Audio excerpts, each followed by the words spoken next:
eu sou a Gabriele Marques, integrante do projeto Vozes Juventudes na Amazônia. Olá, eu sou o Lohan Tavares, eu faço parte também do projeto Vozes da Juventude na Amazônia. E seja bem-vindo ao primeiro podcast do projeto Vozes da Juventude na Amazônia. Tá, e agora falando um pouco sobre o projeto Vozes, ele se divide em duas vertentes, que a gente trabalha a questão da educomunicação e da governança democrática, onde a gente atende duas escolas famílias, a escola EFAM, que é na Foz do Rio Macaquari, e a EFAC, que é na Escola Agroextrativista do Carvão, que fica lá no município de Mazagão. E hoje a gente vai estar tratando de um tema super importante, que é a saúde mental. Então a gente trouxe aqui alguns dados da Unicef, que diz que em 2019, quase 1 bilhão de pessoas, incluindo 14% dos adolescentes do mundo, viviam com um transtorno mental. O suicídio foi responsável por mais de uma a cada 100 mortes e 58% dos suicídios ocorreram antes dos 50 anos de idade. Os transtornos mentais são a principal causa da incapacidade, causando 1 a cada 6 anos vividos com incapacidade. Pessoas com condições graves de saúde mental morrem em média 10 a 20 anos mais cedo do que a população em geral, principalmente devido a doenças físicas evitáveis. Desigualdades sociais e econômicas, emergências de saúde pública, guerra e crise climática estão entre as ameaças estruturais globais à saúde mental. A depressão e a ansiedade aumentaram mais de 25% apenas no primeiro ano de pandemia. Estigma, discriminação e violações dos direitos humanos contra pessoas com problemas de saúde mental são comuns em comunidades e sistemas de atenção em todos os locais. 20 países ainda criminalizam a tentativa de suicídio. Em todos os países, são as pessoas mais pobres e desfavorecidas que correm maior riscos de problemas de saúde mental e também são as menos propensas a receber serviços adequados. E focado nesse tema do Setembro Amarelo, a gente trouxe aqui 2 convidados hoje, né, uma acadêmica da Universidade do Estado do Amapá e um profissional da área da saúde, psicólogo aqui do nosso estado, famoso nas redes sociais, né, sócio proprietário da Clínica Salute, clínica integrada em saúde e qualidade de vida, formado há 6 anos pela Faculdade Estácio, né, aqui do nosso estado. Trabalha também, atende jovens, adultos, trabalha com idosos e terapia de casais. Ele também é consultor de empresas e acadêmica aqui da nossa universidade. Ela trabalha com a questão da biologia, né, através da microbiologia, além de ser também uma escritora e compositora do estado aqui. Hoje vamos estar dando início, né, com as entrevistas com o psicólogo, com o Alan Nogueira, né? E passando para o Alan, tenho uma primeira pergunta aqui para te fazer, Alan. Quem é o Alan, além da psicologia? Bom, primeiramente, muito obrigado por estar aqui com vocês. É uma grande satisfação para mim, por ter espaços para a gente comentar sobre saúde mental e tratar sobre processos tão importantes na nossa vida.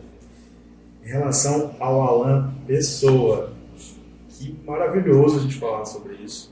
Eu acho que a gente não tem uma formação inicialmente, é um acessório da nossa vida. Enquanto ser humano, eu busco ser, às vezes, escritor, às vezes cantor, mesmo não sabendo cantar. Gosto de ler, estudar, mas nem sempre. Gosto de filme, gosto de série. Sou um tio paterno, crio sobrinhos que são órfãos de pai e de mãe, junto com a minha família. Passei por processos também emocionais durante a minha vida, minha carreira, enquanto um ser que estava buscando se cuidar. E sou muito sonhador, sempre fui. Que ótimo, Alan. Obrigado por você falar um pouco de você. E voltando para nossa acadêmica Kézia, eu gostaria de perguntar, Kézia, o que te move como pessoa? Bom, primeiramente queria agradecer também, né, a oportunidade de estar aqui falando com vocês. E o que me move como pessoa, eu acho que longe do ambiente acadêmico, é essa pergunta? Tá. Eu sou uma pessoa muito sonhadora também, e eu tô, acho que, num processo de construção, né, de construção desses sonhos. Mas eu também me descobri uma pessoa muito família, sou uma pessoa muito a pegada às artes, apesar disso não estar ligado muito à minha área de pesquisa em si, do que eu faço, né, academicamente, isso me move e me deixa, me faz sair da minha bolha, né, de conforto. E eu acho que eu sou isso, né? Sou uma pessoa que finge ser pouco dura, mas é uma pessoa emotiva. Acho que essa é a Késia, né? Que vos fala, assim. E aí, Alan, conta pra gente como é que a psicologia entrou na tua vida? Nossa, a psicologia não foi a minha primeira visão de faculdade, de curso. A primeira visão que eu tive foi medicina, só que eu fui descobrindo que eu não queria tratar do ser humano organicamente, fisiologicamente apenas. Eu queria descobrir como que aconteciam os processos humanos. Eu tive a oportunidade de fazer um período de biomedicina, mas não escolhi ficar, escolhi mesmo migrar para a psicologia. Foi um processo, inclusive, complexo, porque naquele momento a psicologia não tinha tanta perspectiva como tem hoje, de crescimento, de ter retorno financeiro, inclusive social. Era uma profissão, naquele momento, um pouco mais distante disso, do que era esperado. E a psicologia foi ganhando espaço na minha vida através de eu ter mais contato com leitura, com a minha própria descoberta. Eu sempre brinco que eu sou um laboratório humano.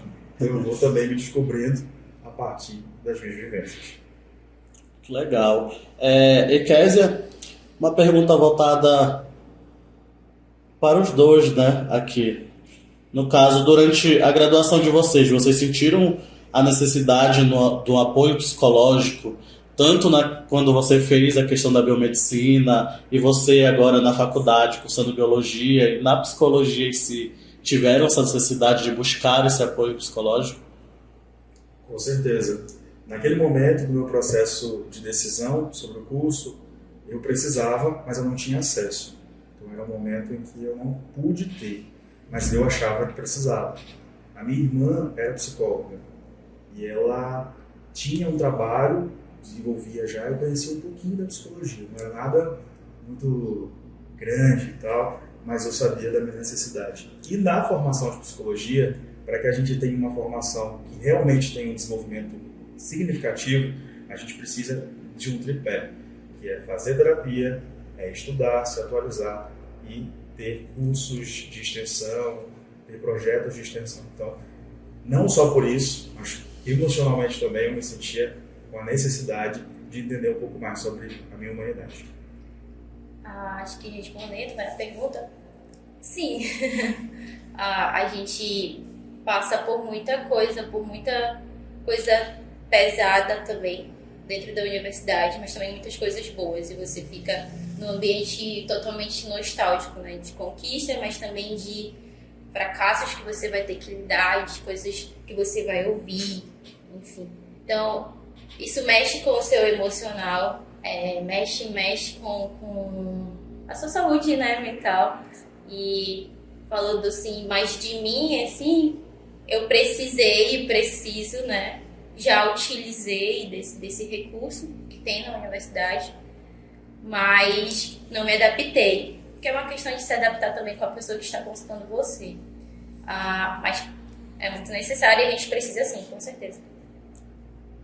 E Alan, como é que tem sido a busca do auxílio psicológico pelos jovens? Há uma procura maior dos jovens em relação às outras faixas etárias? Eu acredito, com base naquilo que eu percebo, não só no meu trabalho, mas também nos meus colegas, que os jovens, sim, eles têm procurado mais, não só a terapia, mas como outros momentos terapêuticos que possibilitem falar sobre relacionamentos, não só íntimos, mas com a família, sobre o processo também de investimento na academia, né? Na necessidade que você tem quando você está estudando, como é que você se sente, como você se cuida a partir disso, ou não se cuida, entra em processos que podem ser difíceis, traumas que são despertados nesses momentos, e aí engatilham para crises existenciais, crises suicidas, depressivas ou de outros sintomas, e também de vícios, né? A gente percebe uma demanda forte em relação a vícios na academia, que a gente precisa conversar sobre isso, inclusive, trazer as emoções aí em pauta. Ótimo. E uma pergunta que eu tenho, assim, voltada tanto para você e para a Kézia, que hoje tem essa tendência da juventude, vive esse momento tanto na vida pessoal quanto na vida acadêmica, né? O que vocês veem sobre os jovens, né? A depressão e a ansiedade. Muitas das vezes ela é vista como frescura, como mimimi. Qual seria a opinião de vocês em relação a isso, do ponto de vista? Não é frescura, né? Não é mimimi. Mas é triste, né, ver que essa opinião ela se perdura, não era mais para ser assim. O Alan mesmo falou que a psicologia ela já ganhou um enredo muito maior hoje em dia, então é triste de ver porque ela não é mais para estar assim, né? Mas a gente ainda vê muito, mas a minha opinião é que não é, né? A sua saúde mental ela é muito importante, mas também ela não é um clichê, né? Ela também não é para ser levada como clichê, essa é a minha opinião. Mas nunca vai ser frescura, né? É importante falar sobre isso. É importantíssimo a gente comentar sobre isso, porque nem tudo é transtorno, nem tudo é depressão, nem tudo é ansiedade. Porém, se for um sintoma que percorre a vida de uma pessoa continuadamente, frequentemente, nunca vai ser frescura.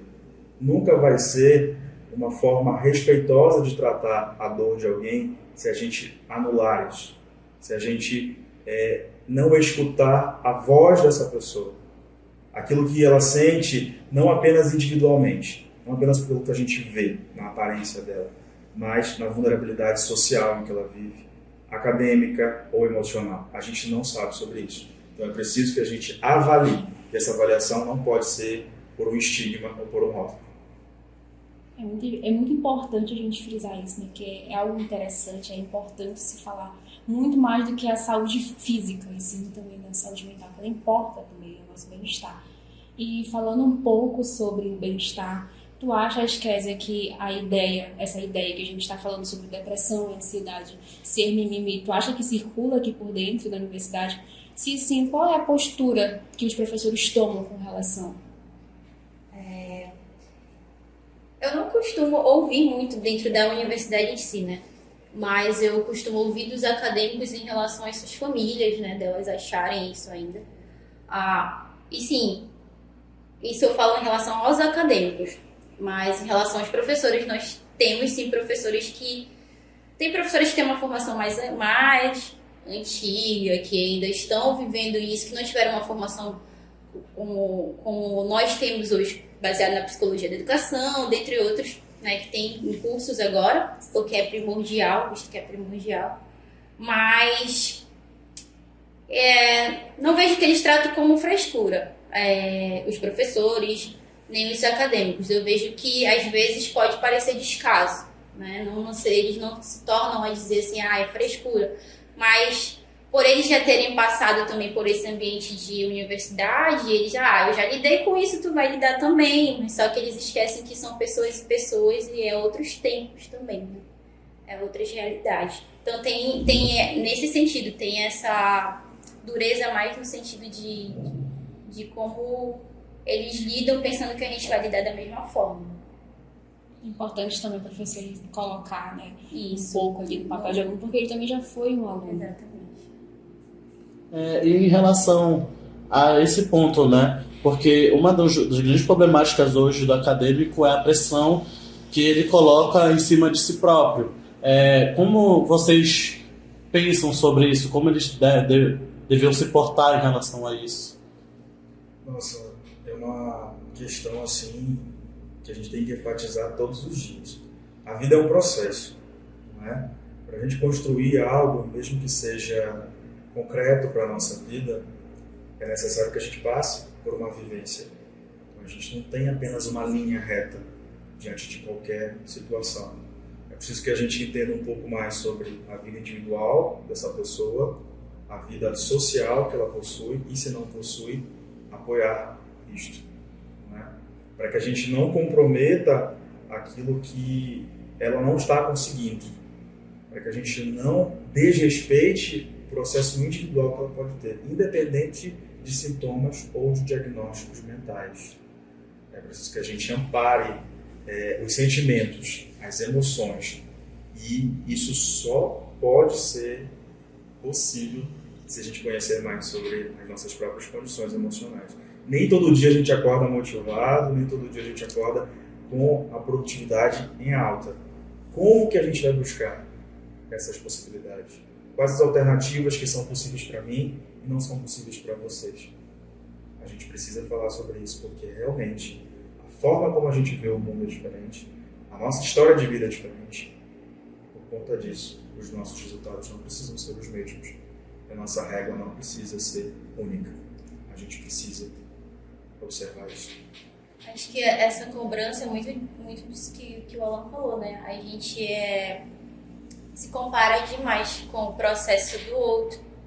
Então, é difícil, né? Não se comparar com o processo do outro. E é o grande clichê da vida. Há tempo para cada um de nós, né? Às vezes vai ter pessoas que vão conquistar aquilo um pouco mais cedo, mas porque é o processo dela. E há aqueles que vão conquistar um pouco mais tarde porque é o processo dela, foi onde ela se encontrou, né? E o Alan falou, depende das vivências, né, de cada um e da gente se conhecer. E a gente se cobra, acho que a gente se cobra assim, né? Por causa disso, porque a gente tem a tendência de se comparar com o processo do outro, quando a gente tem que olhar para o nosso próprio processo. E a gente falando um pouco do processo, algumas relações elas costumam influenciar tanto negativamente quanto positivamente, né, em algumas posturas que a gente toma, em algumas cobranças. E falando um pouco sobre a relação de aluno-professor, tu achas que essa relação ela pode influenciar na saúde mental dos alunos? Pode. O professor também, ele ocupa uma função de liderança. Então, ele ocupa um lugar que as pessoas também o referenciam. Elas vão lembrar dele além daquele momento em que ele está falando. É preciso de cuidado. É preciso que a gente tenha um pouco mais de análise em relação àquilo que a gente fala e como a gente fala, entende? Porque essa percepção que é levada pelos alunos, ela vai também, se não for uma pessoa, por exemplo, que esteja se autocuidando, ela não vai conseguir estabelecer uma dinâmica melhor consigo mesmo, com a sua própria saúde. E não só os professores, mas todas as lideranças têm a capacidade tanto de possibilitar uma validação nas pessoas e a invalidação também. A pessoa pode se sentir insuficiente diante de uma fala ou diante de um comando, dependendo de como ele é falado. Não é? Isso pode gerar, assim, impactos na vida das pessoas.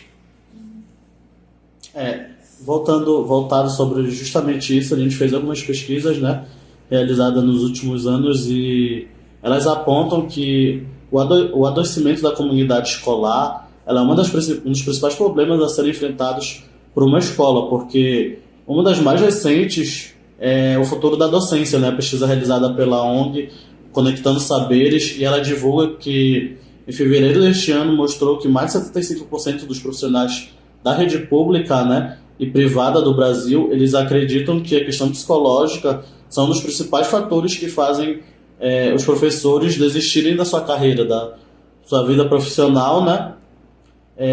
E o levantamento ouviu cerca de 6 mil profissionais da educação de todo o país. E outra pesquisa em relação à saúde mental dos educadores do ano passado, né, realizada em 2022, pelo projeto Nova Escola, em parceria com o Instituto Ame Sua Mente, ele mostrou que mais de 20% dos profissionais consideram sua saúde mental ruim ou muito ruim. Então, uma coisa principal, uma das principais problemáticas são essas, né? Sendo que mais da metade dos professores falaram que as principais problemáticas apontadas são a ansiedade, o cansaço excessivo, a insônia. Em relação a tudo isso, Alan, eu gostaria de te perguntar se você sente que os profissionais da educação eles precisam desse auxílio mental, e se essa é uma problemática muito grande em relação a isso. Com toda certeza precisa. Lidar com os seres humanos já é uma complexidade. Assim como psicólogos precisam de terapia, psiquiatras, médicos, o professor lida diretamente com esse amparo, com essa assistência. Não é? Então, por via das vezes, ele vai se confundir com o que é dele e o que é do outro, que é uma das maiores necessidades que a gente tem de poder se analisar. O que esse sentimento coletivo, às vezes, nos traz? Porque a gente não vai para casa, depois do trabalho, só pensando no que a gente quer. A gente vai para casa, muitas vezes, pensando no que foi marcante naquele dia. E, na vivência acadêmica, na vivência escolar, temos muitos desafios, temos muitas realidades que são difíceis de sustentar, muitas vezes. Familiares, individuais, vulnerabilidades. E, com certeza, o auxílio psicológico é fundamental para os educadores. A gente está falando muito sobre a questão dos educadores, mas é muito importante lembrar também que a vida fora da profissão, ela pode ser difícil, a pessoa pode ter diversos problemas, tem vivências diferentes, mas, infelizmente, dentro do trabalho, ele pode, além de ser possivelmente um trabalho maçante, tem as problemáticas que surgem dentro que, às vezes, o trabalhador ele não consegue enxergar. E a gente trouxe alguns dados bem interessantes sobre, que diz assim, um levantamento da International Stress Management Association, a ISMA, mostra que o Brasil é o segundo país com mais casos de burnout. O número de casos supera países como os Estados Unidos e a Alemanha. O Brasil está atrás apenas do Japão, que tem 70% da população atingida pela doença. A doença acomete 30% dos 100 milhões de trabalhadores, de acordo com a pesquisa da Associação Nacional de Medicina do Trabalho. Ele poderia falar um pouco para a gente o que é essa síndrome de burnout? Com certeza. É justamente o limite que se chegam as pessoas do estresse, do esgotamento, do cansaço, que vai viabilizando uma sintomatologia que já não tem mais como cuidar naquele momento. Então a gente precisa, inclusive, analisar, identificar quando os processos vão se iniciando. O cansaço mental, baixa energia todos os dias, da insônia, preocupação excessiva, entende? A síndrome do burnout é como se fosse um grande gatilho para outros e outros adoecimentos. Você compreende? E com a neuropsicologia hoje também tendo enfoque, é algo que eu estudo muito, inclusive sobre o Instituto de Pesquisa de Estresse Internacional, a ISMA, que você colocou. É viável que a gente cuide da saúde todos os dias, porque a gente evita processos autodestrutivos, que é o ponto que a gente tanto quer comentar para prevenir a autodestruição humana. E a gente também fala muito sobre a síndrome de burnout dentro do ambiente de trabalho, mas trazendo aqui um pouco para o meio acadêmico, é possível, vocês acham que aqui a universidade ela é um ambiente possível para desenvolver a síndrome de burnout? Eu creio que sim. A gente acabou de falar, né, sobre o acúmulo de estresse que a gente se põe, né? Então, eu creio que é possível, assim, nesse sentido. Porque às vezes a gente acaba se acumulando de coisas, né? Porque a gente quer se formar, porque a gente quer cumprir cargas horárias. Então, às vezes a gente se sobrecarrega porque a gente quer e também porque o ambiente ele te faz fazer isso, né? Então, a gente sobrecarrega e às vezes a gente chega ao nosso próprio limite. A gente esquece de viver as outras coisas que a gente tem que viver, de usar um pouco do nosso pessoal, de viver os nossos relacionamentos interpessoais fora daqui. Então eu acredito que a gente chega no nosso, chega um tempo que a gente chega no nosso limite e a gente chega assim, nossa, eu vou surtar, né? É tipo, tá vendo meu olho tremendo? Então é isso. Acho que é possível sim. Se perder nos próprios limites é algo que pode acontecer naturalmente, em todo o ambiente. Então na universidade não vai ser diferente. Tem estudos, pesquisas que já apontam que os universitários podem sim ter uma tendência altíssima de ter burnout, por conta da necessidade que se tem de estar validando seus desejos, suas experiências. Nós, seres humanos, temos essa tendência pelo ego, pelas nossas satisfações, pela busca de prazeres que, inclusive, podem vir institucionalmente ou educacionalmente, né, daquilo que a gente está conquistando. Isso é muito importante a gente visualizar e perceber, porque a gente tem que colocar quais são os cuidados e os limites que nós vivenciamos. E a gente não aprende muito isso. Ou seja, com certeza pode existir, pode ser tendencioso. Tem aquela questão, né, que o acadêmico ele se auto-pressiona demais, então, ou seja, ele tenta cumprir prazos que, eu preciso me formar em tempo X, porque é o que a sociedade diz que eu devo fazer. Eu preciso sair daqui, eu preciso procurar um emprego e já me estabelecer logo nesse emprego. Então, essas cobranças, todas essas características, elas podem em si influenciar nesse processo de síndrome de burnout? Com certeza. Viabilizar o que você tem como projeto a partir desse momento é uma das grandes buscas, né, que as pessoas têm. Com certeza a pressão social ela acaba também rotulando se essa pessoa vai ser suficiente ou não para o mercado de trabalho. Então ela vai buscar que ela seja. E às vezes se perde totalmente o limite de como você está estudando, de quantas horas você está estudando. É legal a gente analisar que as pessoas consigam suas conquistas e vitórias, mas qual a qualidade de saúde mental que elas possuem. E, com certeza, diante também das nossas desigualdades sociais, é muito presente que a pessoa precise fazer aquilo para que ela possa se demonstrar um profissional bom. Só que até que ponto isso realmente é possível? Até que ponto é uma grande pergunta, uma pequena pergunta, mas uma grande pergunta para toda pessoa. Até que ponto eu consigo? Até que ponto eu administro minhas dores, minhas vulnerabilidades e minhas potencialidades? Até que ponto essa autocobrança me faz bem? Então, Alan e Késia, voltando sobre realmente essa questão assim, o que vocês acham que o papel da família ele pode influenciar nessa questão da saúde mental do jovem em relação a tudo isso? A faculdade, ao trabalho, a vida acadêmica, a vida pessoal. Qual o papel que a família desempenha na saúde mental do jovem? Eu vou mexendo meu toque sensível. Eu acho que o papel da família é primordial, é um dos papéis primordiais, assim, nesse sentido. Porque a tua família é aquela que vai estar contigo, sabe?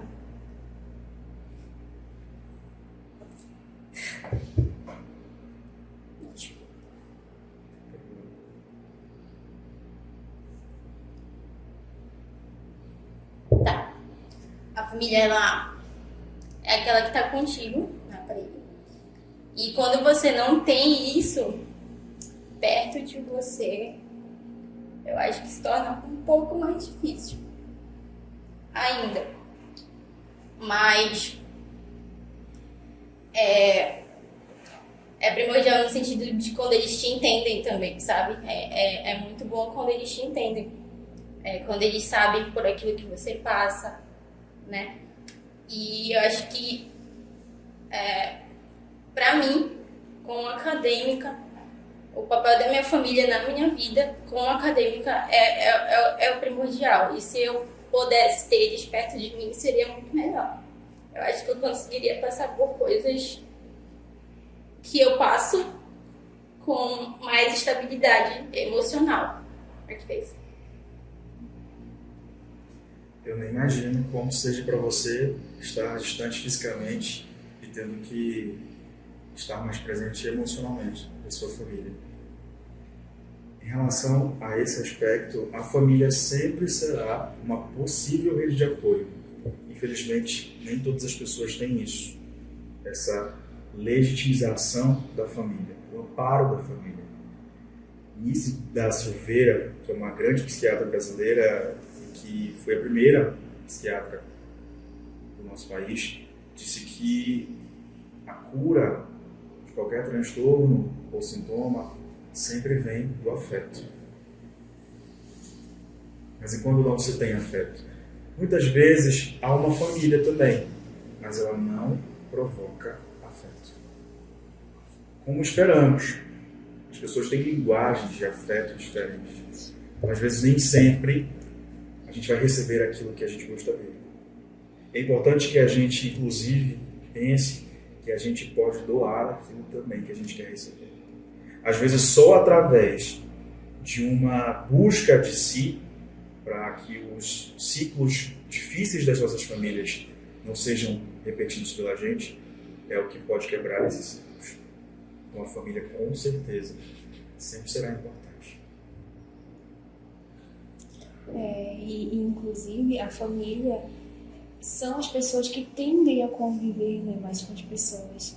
E aí, quais são os possíveis sintomas que a família ela pode reconhecer ali num possível jovem que pode estar tendo esses problemas mentais, esses transtornos mentais e ainda não enxerga ou não quer falar, não está preparado para ter que lidar e se abrir com a família? De uma forma muito geral, o isolamento é o primeiro, que é talvez o que a gente percebe na maioria dos jovens, dos adolescentes, nesse momento. Inclusive por conta de a gente utilizar celular o tempo todo, né? Ser uma ferramenta que a gente acorda usando e dorme usando. A pessoa que ela não está emocionalmente capaz de se cuidar, ela vai se isolar, porque ela talvez não queira dar trabalho. E aí é um grande mito também a gente não olhar para essa pessoa e achar que ela está bem. A pessoa que começa a mudar toda a rotina que ela tinha. Ela deixa de fazer tudo aquilo que ela gostava. Ela deixa de fazer aquilo que era importante para ela. Com certeza já é algo que a gente precisa notar. A pessoa que começa a ser agressiva com todo mundo, com os colegas, os amigos, a própria família. Essa pessoa, se ela não tinha esse comportamento, frequentemente, ela também pode estar entrando em um outro processo mais complexo. São vários sinais. Acho que às vezes, na nossa indisponibilidade em ter essa empatia ou dificuldade de escuta, a gente pode também ter dificuldade, não há problema, mas precisamos buscar isso. A gente pode ter esses sinais muito esclarecidos. A família ela tem um papel positivo ou negativo nesse processo de adoecimento mental do jovem. E você começou a falar sobre esse ciclo vicioso, né, de transtornos mentais que vão passando de geração para geração. Como, por exemplo, chega ali no pai, às vezes ele não sabe que ele está passando por um transtorno mental, e aí ele começa a beber e vira um alcoolista, a mãe ela sofre, dependendo da situação, claro que tem casos e casos, mas muitas das vezes elas sofrem agressões físicas pela irritabilidade, principalmente as classes menos favorecidas, né? Elas tendem a ter mais esse tipo de problema. E aí, falando sobre isso, e felizmente a gente está falando muito sobre essa questão da saúde mental, tu achas que esse ciclo ele está começando a se romper hoje em dia? Eu acho que a gente tem mais informações, a gente tem mais orientações, mas ainda é muito recorrente. Os ciclos de violência, eles são minuciosos. Então fica difícil de romper com uma pessoa da família, imagina com todos da família. Então, às vezes, todos precisam fazer terapia. Às vezes, todos precisam se declarar uma pessoa que necessita de amparo emocional. Só que nem todo mundo tem essa possibilidade. Nem todo mundo tem essa disponibilidade emocional também. As pessoas têm muitas resistências. As pessoas que mais têm resistências a fazer terapia são as que mais possuem necessidade de fazê-la. Então, os ciclos de violência, não só física, social, violência emocional, violência dentro de casa, eles ainda são muito presentes. Eu acho que ainda temos um longo caminho, inclusive, de espaços como esse. Tu achas que essa questão de vulnerabilidade social e classes, é possível que as pessoas menos favorecidas elas sintam mais esses transtornos mentais e possivelmente sem ter o fator econômico para lidar com essas questões? Com certeza. Infelizmente, às vezes a gente não consegue tratar a forma que essa pessoa passa em casa. Então, como que é possível que eu trate o sintoma social, o sintoma institucional que ela vivencia, a dificuldade que ela tem, se ela não tem o básico, a saúde, a segurança, a oportunidade. Fica um pouco mais complexo para as pessoas que são menos favorecidas. Não que as pessoas que tem uma questão econômica mais favorecida, uma condição maior, não sofram, mas diante da possibilidade, elas podem recorrer a uma disponibilidade terapêutica, a um profissional. E falando especificamente, né, sobre essa questão, né, dos transtornos e também sobre o suicídio, como a gente pode identificar que uma pessoa está pensando, né, em cometer o ato? Nossa, tem falas muito importantes que a gente pode perceber. Uma pessoa que ela começa a falar que quer desistir das coisas que são importantes para ela, das coisas que ela gosta de fazer, das pessoas, relacionamentos que ela tem, sem um motivo aparente, ela não conversa sobre isso, mas ela está falando que ela quer simplesmente desvincular. É um sinal, é algo que é importante se perceber, se notar. A pessoa que ela fala abertamente sobre a vontade de morrer, de não existir mais. Às vezes a gente não leva em consideração, que pensa que é uma brincadeira, que é uma chacota. É possível também que essa pessoa esteja nos avisando, até mesmo por uma brincadeira, aparentemente, mas não é.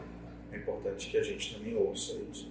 A pessoa que está deprimida, que está aparentemente triste, que muda muito os hábitos que ela tinha, que se ela faz, por exemplo, um esporte e ela abruptamente deixa de fazer aquele esporte que parecia ser uma coisa muito legal para ela, também é um sinal.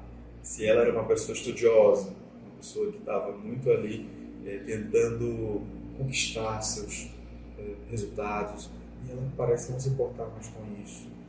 Todo dia ela está vindo de uma forma diferente. Ela está parecendo não se importar mais com a própria aparência. Né? Não estou falando de roupa, estou falando de cuidados básicos. São como se fosse a pessoa desse seus próprios sintomas, né? Como, não que seja algo totalmente explícito, mas são as mudanças sintomáticas. Com certeza. Ela vai perdendo aquela essência que ela tem. Ela parece não validar mais isso. E essa é uma das maiores dificuldades que nós seres humanos temos. Quando a gente perde a nossa essência, a gente perde também alguns sentidos, que é de dar importância para a própria vida, muitas vezes, de pensar que nada mais tem saída.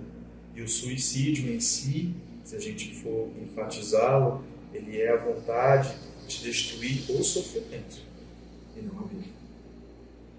E que muitas das vezes são pequenos estopins, pequenos gatilhos que levam a uma coisa grandiosa, né? Uma impulsividade que a gente não entende, muitas vezes. Vocês percebem que às vezes a gente agindo impulsivamente, a gente se coloca em situações que são perigosas para a nossa vida. Por exemplo, beber bastante e poder cair, poder violentar-se ou passar por alguma situação que nos coloque em risco. Coisas assim, aparentemente muito naturais, muito ok, brincando, mas a gente se coloca assim, se a gente não perceber. Dirigir, enfim, N situações que parecem ser corriqueiras, mas que podem trazer um resultado negativo para a nossa vida. É como se a pessoa se colocasse no lugar de risco, mas percebesse que está ali e não fizesse questão de ligar nem por sim nem por não, né? Exatamente. Há uma fantasia em nós, seres humanos, que às vezes desconsiderar as nossas próprias emoções e sentimentos. Não, depois eu vejo isso. Não, depois eu marco uma consulta. Depois eu vou atrás de uma informação. Depois eu leio isso que é importante para mim, porque eu estou sentindo isso. Então, às vezes, as pessoas acabam se culpando por esses processos, mas não buscam se ajudar, não buscam organizá-los. Eu acho que é como se fosse o grito de socorro dela, né? da pessoa em si. E a gente tem essa tendência também de não se cuidar, e não é só com a saúde mental. Sente uma dor, o médico diz que você precisa fazer uma fisioterapia de 15 dias. Você faz ela por 3 dias e esquece. Aí seu nervo atrofia e você não sabe por quê.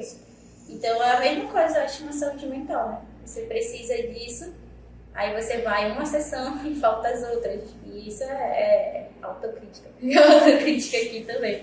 Acho Vocês já fizeram terapia? Já. Já tiveram essa possibilidade? É desconfortável, não é? Sim. A gente falar com uma pessoa, um profissional, que seja, que os nossos sentimentos, nossas dores estão ali naquele momento. Mas é exatamente por isso. Às vezes o desconforto de se cuidar, ele vai te trazer um tempo de qualidade tão importante que vai valer muito a pena. Só que há sim, primeiramente, a possibilidade de um desconforto, um incômodo. Como assim eu vou falar sobre isso? Isso não vai dar jeito, né? É uma fala muito frequente. Eu vou para o terapeuta, isso não dá jeito em nada. Aí a pessoa geralmente quer logo o medicamento. Mas nem sempre o medicamento estabiliza comportamento ou estabiliza sintoma sem a terapia psicológica. A terapia psicológica é escuta profunda. Justamente porque cada um de nós tem uma história. Minha família é diferente, né? Os pilares, né, da Tem os saúde pilares, mental. exatamente. É porque o ser humano ele tá muito acostumado com essa questão da vida acelerada, né? De hoje em dia tudo Imediato. rápido, ele acha que ele quer algo rápido, quer uma sessão ali, discutir 1 hora, tô bem pra sempre. Sim, exatamente. E até também na procura daquele comprimido milagroso, né? Tomei um, já sou a pessoa mais feliz do mundo, tô curada, não preciso mais daquilo. E tu achas que nesse processo tem toda essa questão de que a saúde mental, ela não é tão aparente fisicamente. Tu achas que esse é um dos fatores pelos quais as pessoas menos procuram esse tratamento? Sim, com certeza. A saúde mental, ela não é aparente, não dá pra gente ver no rosto da pessoa, a pessoa pode estar sorrindo, inclusive, mas ela pode estar isolada, ela pode estar emocionalmente se sentindo insuficiente e a gente não percebe isso.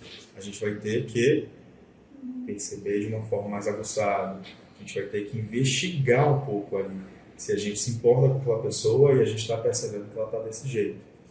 E também é muito importante que a gente fale sobre os sentimentos negativos e as emoções negativas, né? Ditas negativas, que muitas vezes a gente não quer, mas a nossa vida também tem frustração, tem medo, tem ansiedade, que nem sempre é um transtorno, só que às vezes a gente não quer passar por essas emoções e por esses sentimentos.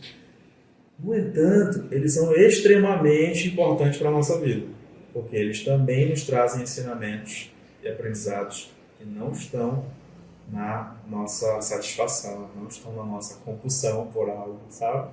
E isso é muito legal de falar de uma forma aberta, porque todos nós temos emoções positivas e emoções que não são positivas, que são negativas. E é até interessante o Alan falar isso, porque às vezes a gente chega na terapia, ou a gente chega e fala, eu quero acabar com essa ansiedade, quero acabar com essa depressão, quero acabar com esse sentimento. E a gente esquece que não é acabar, é você saber lidar com aquilo, né? Exatamente. Com o que você está passando, o que você está sentindo, você Nossa, viver aquele momento. isso é tão importante. Vou falar agora sobre uma questão pessoal de luto. O luto é importantíssimo em todos os momentos da nossa vida, inclusive sobre separações. De amizade, relacionamento romântico e de morte também. Eu, enquanto pessoa ali que estava estudando a psicologia, eu perdi uma irmã. Ela era psicóloga, aquela que eu citei, e foi por assassinato. Então foi uma morte assim que eu não esperava. Ela deixou 2 crianças para a gente, né, hoje cuidar. E a pessoa que era meu cunhado também chegou a falecer um tempo depois. E eu não vivenciei o luto. Eu não me dei essa oportunidade porque eu achava que tinha que ser acabar com aquilo rápido. E sendo profissional da psicologia já, mas isso não garante saúde mental de ninguém. Ser profissional de uma área da saúde não garante que a gente vai ter saúde. A gente precisa buscar isso também, claro, parece não óbvio, mas complexo. E durante um tempo eu passei buscando isso. Como me cuidar? O que era entender exatamente o que ela falou. Que não era acabar com a minha dor, mas era aprender a cuidar dela. E aí a gente às vezes a gente se depara, né, com essas situações em que, às vezes, parece ser muito mais fácil encapsular aquele luto e deixar ele em stand-by, num apoio, dizer, não, eu preciso focar nisso e você ficar para a próxima. Esse processo de encapsular, de deixar o luto para mais tarde, ele pode influenciar, assim, como a pessoa vai se deparar naquele momento que ela aceitar vivenciar aquele luto? Achas que vem com uma intensidade maior do que ela vive naquele momento? É possível. O luto, como você falou, inclusive numa conversa anterior, ali fora nos bastidores, ele não tem prazo de validade. Então eu não posso me cobrar a vivê-lo nesse time, nesse tempo. Que alguém me disse, que eu estou tentando. Eu preciso sentir. E sentir, hoje, é uma das maiores dificuldades que nós temos. Olha só, que a gente quer tudo rápido. A gente quer comprar algo e já levar para casa, a gente quer assistir algo.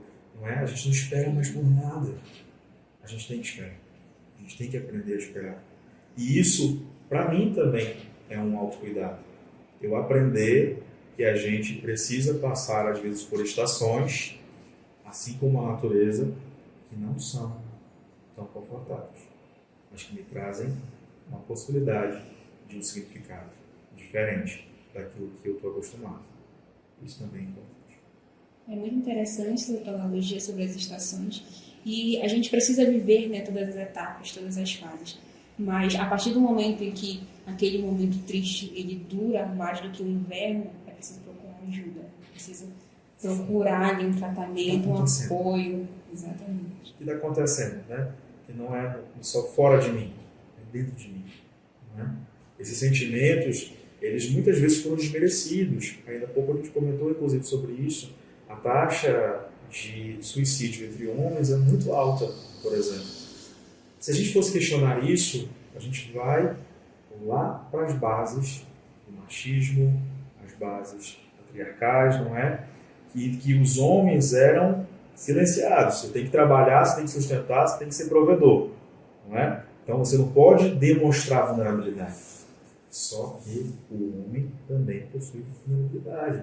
O homem possui tristeza. O homem também precisa se cuidar, não só fisicamente, mas emocionalmente, não é? E estabelecer essa dinâmica que é a nossa vida. É importante lembrar também que o homem, ele é um homem, ele é um ser humano, ele tem a sua complexidade, seus sentimentos e as suas emoções, e às vezes elas precisam ser externalizadas, né? E aí, mas só que falar sobre o suicídio hoje em dia é um enorme tabu. E adentrando nessa questão de tabu, para ti, na tua opinião, como profissional da área de saúde, falar sobre o suicídio pode influenciar ao ato? Não, dependendo da forma como a gente faz esses comentários, a forma que a gente tem para assumir esse local de fala, sabe? Como que a gente vai alinhar o que está sendo falado? Não é exatamente falar só sobre a taxa, por exemplo, entendeu? Sobre o quanto que é crescente o número. Não, a gente precisa entender para onde e quando, com quem nós estamos falando. Então, se for para um público que é grande, a gente precisa ter cuidado, com certeza. Quais informações a gente vai falar? Só que falar abertamente sobre dor, sobre autodestruição, sobre comportamento, inclusive de ideações suicidas, comportamentos suicidas, pode nos auxiliar a cuidar de nós mesmos, das pessoas. O que já é tão complexo, imagina se eu não tiver informação, não tiver orientação, não é? Mas claro, com cuidado, com sensibilidade, com apoio. Até porque a gente não vai estar tratando apenas de números, né? Mas sim de pessoas. Então, tanto ter essa questão da acessibilidade, de como repassar essa questão, toda essa informação, aqui nem na época do ápice da pandemia, né? Ter todo esse trabalho de como tu vai demonstrar, de como tu vai repassar essas informações, desses números, porque não é só porque já foi, só porque já passou que a pessoa ela entrou para a estatística que ela vai ser só mais uma estatística, mas buscar tratar do ser humano em si sobre tudo aquilo. Ela é o filho de alguém, não é? Ela é a esposa de alguém. É importante que a gente tenha cuidado, zelo, sobre um caso.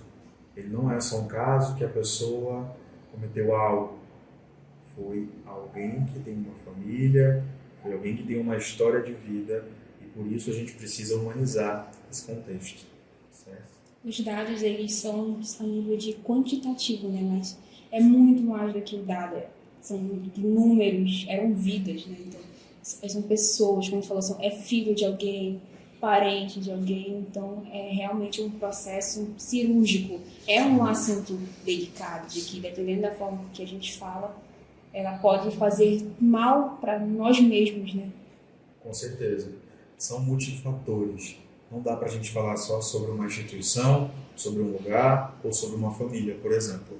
A gente tem que entender um pouquinho dos fatores que levam àquela autodestruição e a necessidade de cuidar a partir disso. E entrando agora aqui, Alan, a gente quer tratar contigo aqui um pouco dessa questão, né?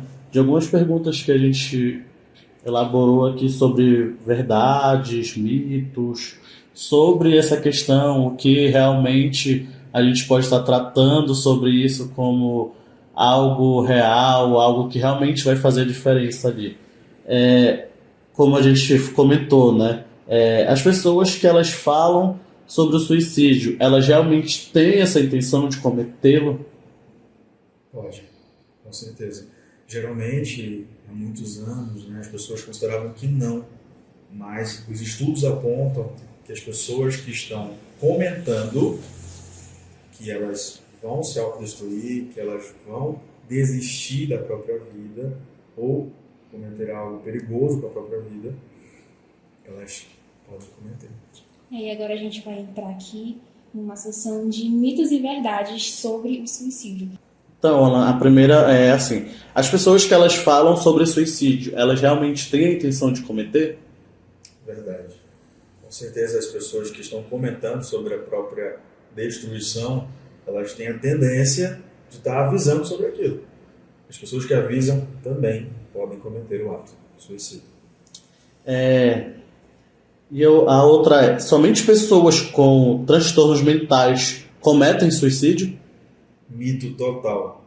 As pessoas que são impulsivas, as pessoas que estão em processos de separações, decepções, de uma sensação de que são insuficientes o tempo todo, mesmo que não tenham transtornos diagnosticados ou até não diagnosticados, podem sim cometer o ato também. Falar sobre o suicídio incentiva as pessoas ao ato. Não, é mito. Com certeza. Falar sobre o suicídio abertamente também, claro, da forma que se falar, cuidar do que está se sentindo em uma comunidade, em uma família, em uma pessoa. É falar cuidando. Então, talvez da forma que a gente fala. O mais importante é cuidar. Acho que falar cuidando, não falar brincando, né, com a situação da pessoa, né? O que acontece, acho que nesse sentido, se a pessoa, dependendo de como a pessoa fala, se a pessoa chega a estar achando, brincando com isso, pode ser um gatilho sim, né? Pode. Mas eu acho que se ela falar com cuidado, não, né? Nesse caso. Infelizmente, tem pessoas que brincam muito ainda com essas informações, né, com essas possibilidades e tal. Às vezes, por desinformação mesmo. Porque brincar com esse assunto estabelece como se fosse assim, um desprezo, né, um deboche em relação à individualidade de alguém, ao que alguém está sentindo. Claro, nós não somos perfeitos, mas a gente precisa ter a mínima noção do que pode, sim, causar danos às outras pessoas. Às vezes até a pessoa que possivelmente é propensa a cometer esse ato, ela chega, se abre com a pessoa e essa pessoa leva como algo qualquer, né, uma brincadeira ali de um péssimo tom, e acaba, às vezes, infelizmente, incentivando aquela pessoa ali que está precisando conversar, está precisando falar um pouco sobre os sentimentos. Vocês já se sentiram desmerecidos por alguém quando vocês tentaram falar com alguém? Acho que sempre, né? Às vezes até nas entrevistas. Eu acho que, inclusive, eu já fui a pessoa que desmerecia em alguns momentos, porque a gente não tem como sempre conseguir ter essa atenção. Mas a gente precisa buscar isso. A gente nem sempre vai acertar, mas a gente precisa buscar o acerto.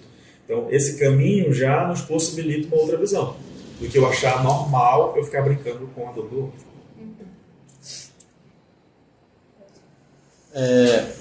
A próxima pergunta aqui, né? O suicídio, ele não pode ser prevenido. O suicídio pode ser prevenido, então é um mito. O suicídio pode ser comentado, falado abertamente sobre a vida, sobre a valorização dos cuidados que umas pessoas podem se ofertar. Tá. O suicídio, ele pode ser prevenido, mito ou verdade? Verdade, pode ser prevenido, porque nós podemos conversar sobre isso abertamente. Valorização da vida, sobre possibilidades de cuidado, alternativas de a gente enfrentar, confrontar processos que são difíceis na nossa vida. E também é importante frisar que, felizmente, hoje em dia tem uma rede de apoio, né, enorme, como, por exemplo, o CVV, o Centro de Valorização à Vida, que está disponível em diversas formas, mensagens de texto, chamadas de vídeo, e N possibilidades de encontrar eles durante 24 horas ao dia. Né? É muito importante a gente relembrar para que as pessoas elas realmente sintam que ela tem ali alguém em algum momento que possa ouvir as dores. Com certeza, o CVV é um grande suporte, pessoas que se dedicam a esse trabalho voluntário, não é? E é importante também e fundamental de buscar os serviços de psicologia hoje possíveis. O AMBACS, o Ambulatório de Atenção Suicida que nós temos hoje também, em algumas localidades da cidade, a gente pode pesquisar na internet e verificar onde a gente pode ter esse acesso. UBSs também, em Macapá, hoje já tem psicólogos das UBSs, uma realidade importantíssima, a gente tem que acrescentar cada vez mais, e as instituições também estaduais, que a gente pode verificar, os hospitais, os centros de referência, são importantíssimos assim a gente saber as alternativas que a gente tem para buscar apoio. Tá, e a próxima sentença é: a pessoa que supera uma crise de suicídio ou sobrevive a uma tentativa está fora de perigo. Mito, com certeza. A gente não está fora de perigo mesmo não tentando. Imagina uma pessoa que já vivenciou um episódio como esse. Como ela se sente?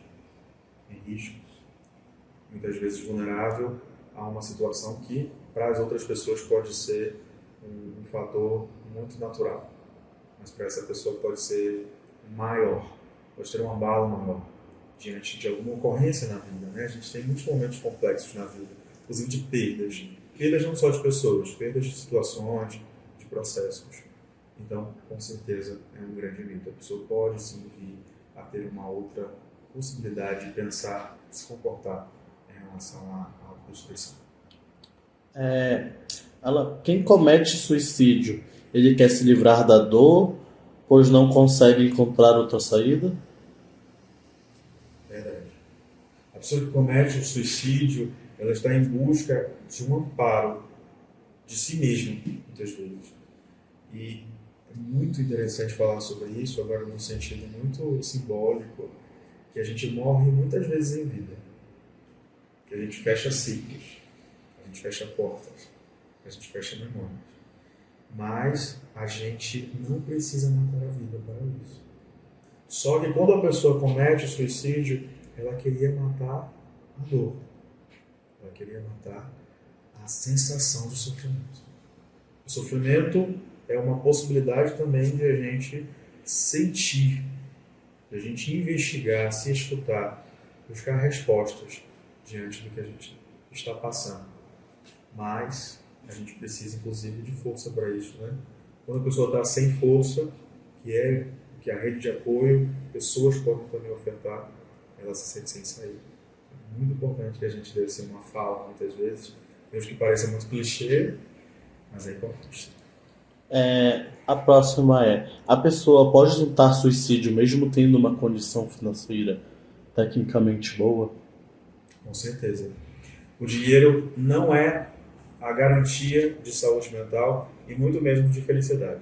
A felicidade não é a ausência de conflitos sociais, de problemas, de situações em que a pessoa se sente mal por não conquistar algo ou não conseguir ter alguma coisa.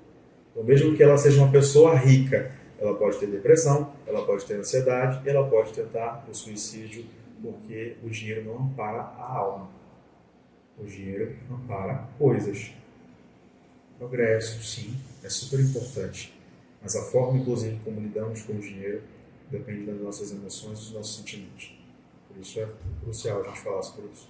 É muito. E também tem, tipo, mas também tem a pressão, né, que a pessoa se impõe, né? Quando mais dinheiro tem, é igual a gente vê muitos famosos sofrerem dessas coisas, né? Desses transtornos. Porque quanto mais como a pessoa tem, quanto mais poder ela tem, quanto mais dinheiro ela tem, parece que mais ela quanto mais vista e visibilidade ela tem, mais pressão ela mesmo se impõe, que volta aquele assunto lá do início, da pressão que as pessoas põem sobre ela.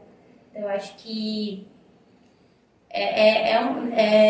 ela ser rica ou não ter dinheiro realmente não é um fator para ela não cometer suicídio, porque eu acho que até é pior nesse sentido, né?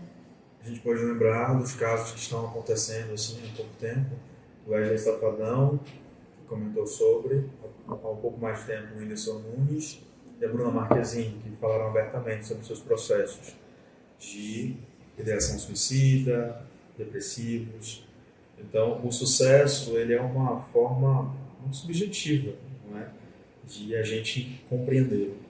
E às vezes não é só aquilo que pode oportunizar uma pessoa de se sentir viva, de ter desejo pela vida.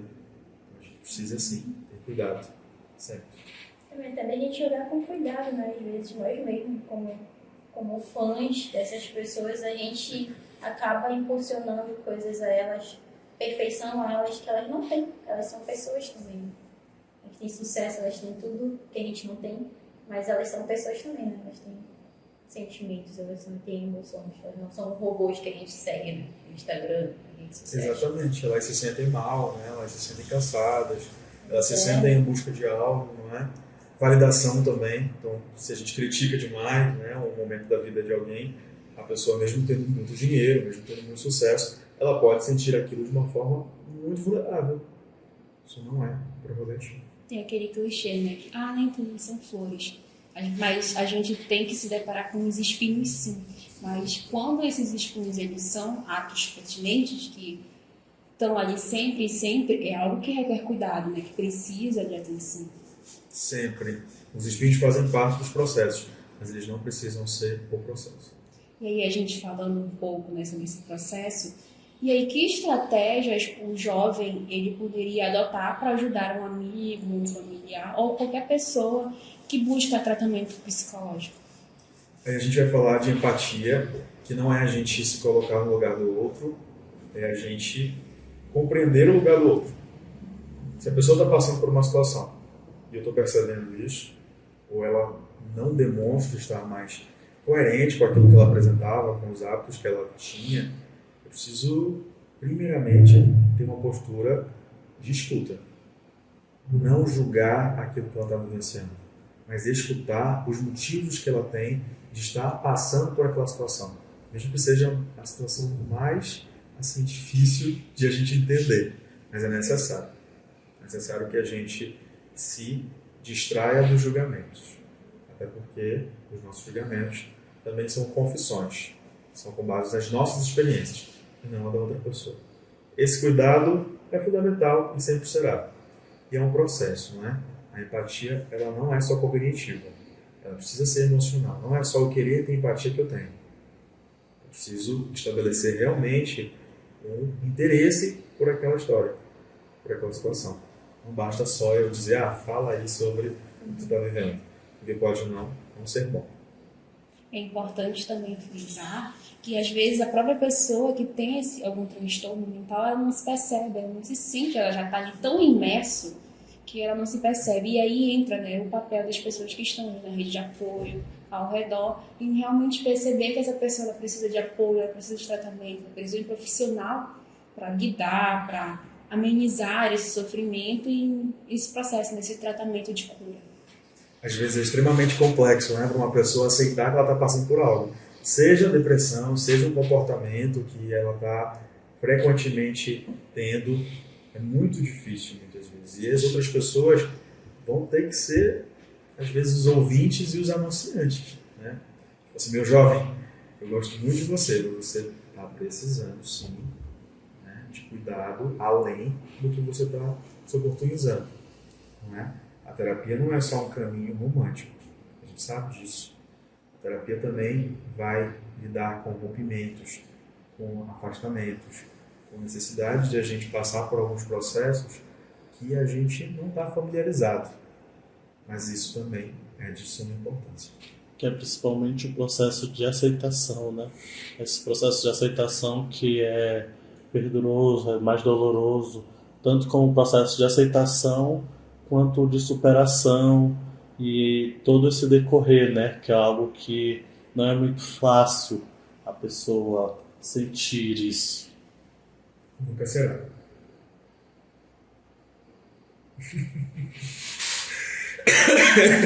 Bora caminhar agora. Para, nunca será. Nunca será. Tá, posso voltar aí? Não, tá bom. Deixa, parou aí, nunca será. Ah, eu gostei, ficou forte, nunca será. A frase de impacto recente. Eu acho que a gente tem que... Agora a gente vai passar para um tópico de uma fala mais livre, né? Kézia, você gostaria de falar alguma coisa a mais sobre esse assunto que não tenha sido comentado, né, contemplado até aqui?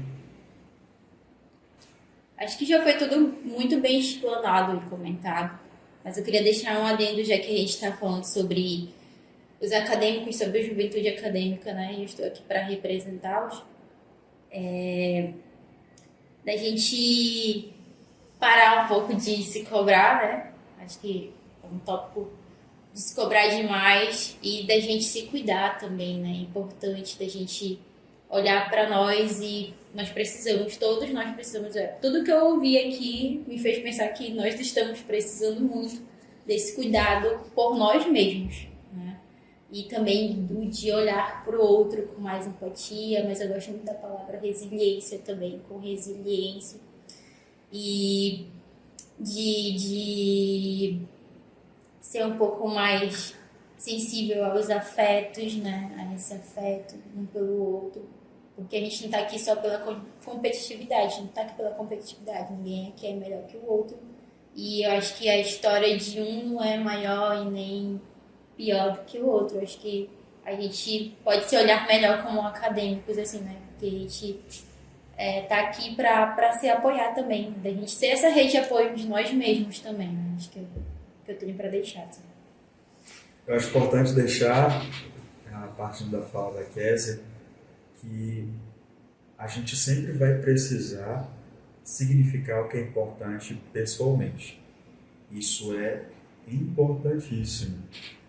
Além dos significados que a construção tem desse processo acadêmico, desse investimento emocional, desse desenvolvimento, o que é interno sempre vai ser um recurso. Você precisa olhar para isso. Da forma como você se cobra, a forma como você se cuida ou não está cuidando de você. Não apenas do corpo, não apenas da aparência, mas das emoções e dos sentimentos. Eles são base para uma vida que você também vai agradecer a si mesmo, ou a si mesmo, de estar cuidando. Legal. Você gostaria, Alan, de falar alguma coisa assim também que a gente não abordou, mas que você também acha que é importante sobre esse tópico?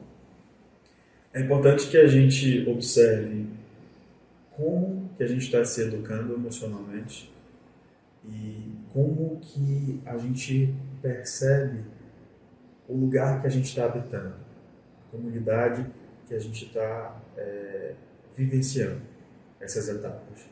Porque diariamente isso é importante. Só que no processo, às vezes a gente fica muito automático, né? E a gente vai ter que se lembrar. Não é só setembro que é importante falar sobre isso. Sobre emoção, sentimento, sobre adoecimento, não é? É o ano todo. Então, é preciso que a gente investigue possibilidades, alternativas. Não só de comentar, né? Mas de administrar dores, administrar situações que o caos às vezes se instala. Acho que não precisamos viver sempre no caos. É uma possibilidade nossa. É todo dia, né? Às vezes a gente vai salvar a vida de um amigo na universidade e não vai saber. Mas a gente está salvando ele, ninguém sabe. A gente vai ver alguém passar por algo aqui dentro, ou até fora, e não vai imaginar a complexidade da ajuda que a gente está dando naquele momento para ele, mesmo que sem querer.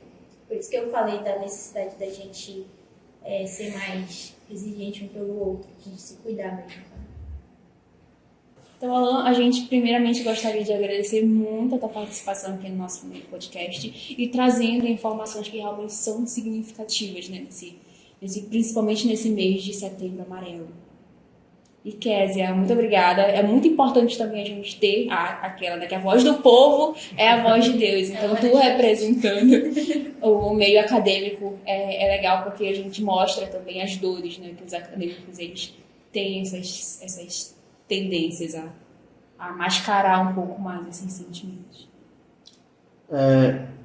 Então, Alan, a gente primeiramente te agradecer também, né, como a Gabi falou, e em relação a isso, se a pessoa tiver um interesse também de te procurar, né, fora daqui, gostaria de ter uma sessão com o Alan lá na clínica dele, algo assim, mas como a gente poderia estar te procurando, te achando nas redes sociais, né, até...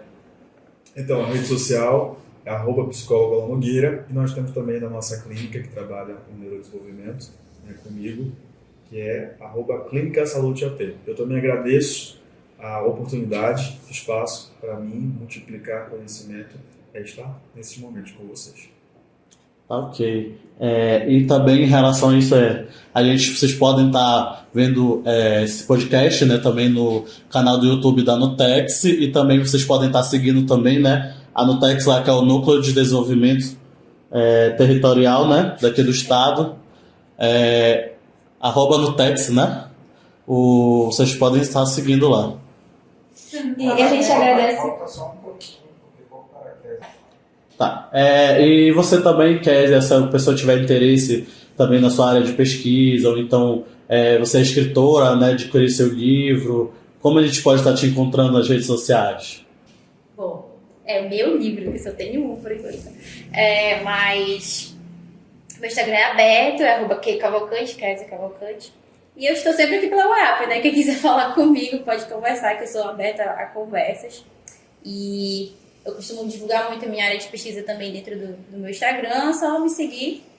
E é isso. Vão estar me vendo também pelos @ da Nutex, provavelmente. Muito obrigada também pela oportunidade, é muito bom estar representando a comunidade acadêmica aqui com vocês hoje. E foi um prazer, assim. E voltando sobre isso também, né, já que a Kézia falou, vocês podem estar seguindo lá @Nutex, né, que é o Núcleo de Desenvolvimento Territorial aqui do Amapá, né, que é ligado em parceria com a Proeste, né, e vocês podem estar assistindo também esse podcast, ouvindo tudo isso através do nosso canal do YouTube, né, também da Proeste, da Nutex. E a gente agradece também a você, telespectador, que chegou até esse momento, e também a gente aguarda no próximo podcast do Vozes das Juventudes na Amazônia. E se você quiser sugerir temas para ser abordados no próximo podcast, sugerir pessoas para que seja vir ser entrevistada através do projeto Vozes das Juventudes na Amazônia. Corta. Droga! Gravou essa parte? Faz uma figurinha. Droga! Tá, vai. Só o final. E se você quiser. E se você quiser também sugerir temas, pessoas para o nosso próximo podcast, você pode estar entrando no Instagram da Nutex, né? A gente vai deixar uma caixa de sugestões, tanto para temas e também para sugestões de entrevistados, né? Através do nosso tema, né? Que é Vozes da Juventude na Amazônia. Então, pode seguir lá, gente, pode deixar seu comentário. E é isso. Qual foi isso?